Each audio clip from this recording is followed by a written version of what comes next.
Wafanyabiashara wa Kiarabu walikuwa wakisafirisha mizigo yao kutoka nchi moja kwenda nchi nyingine, kutoka katika nchi ya Sham kwenda katika nchi ya Jaziratul Arab.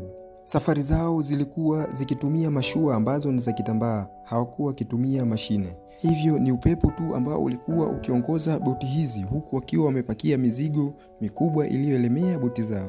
Ikafika mahali dhoruba kubwa ikakumba boti zao, ikawachukua shura kukaa kujadili ni kwa namna gani watafanya jitihada kuokoa boti hii. Kikao hiki kilihusisha wale ambao walikuwa ni makontawa, yaani watu ambao ni maarufu katika biashara hizi. Hawakuhusisha kabisa watu wadogo katika biashara.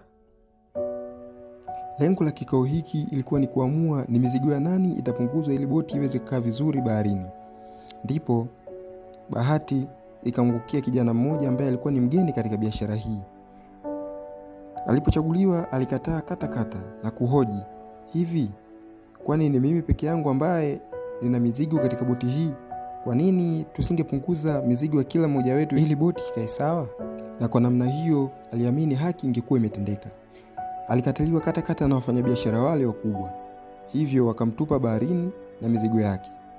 Mungu si Asumani, kijana huyu hakumezwa na bahari, bali alipelekwa mpaka katika fukwe ambazo zipo karibu na kisiwa ambacho hakikuwa kinaishi mtu kwa wakati ule. Basi alinyanyuka na kujizoazoa kutoka katika maji yale na fukwe ile ya kisiwa ambacho hakuwa kikifahamu. Aliamua kukubaliana na kila hali. Aliona hakuwa na namna tena. Mahali ambapo amefikishwa na maji ni mbali kabisa na maisha ya binadamu yalipo. Katika eneo hili alikaa na kuwaza na kutafakari ni kwa namna gani ataiendesha maisha yake.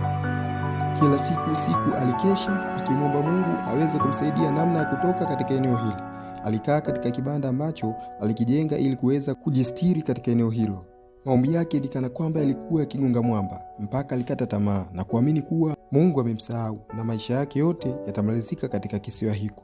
Alfajiri moja kama ilivyoada, aliamka na akaomba kwa Mungu wake. Mwisho akapitiwa na usingizi, na ule moto ambao alikuwa ameuasha kwa ajili ya kujikinga na baridi ukashika kibanda chake na kuchoma msitu mzima. Fukuto la joto la moto ule ambao ulikuwa umewaka lilimfanya aamke na kukaa pembeni kuanza kushuhudia moto ule.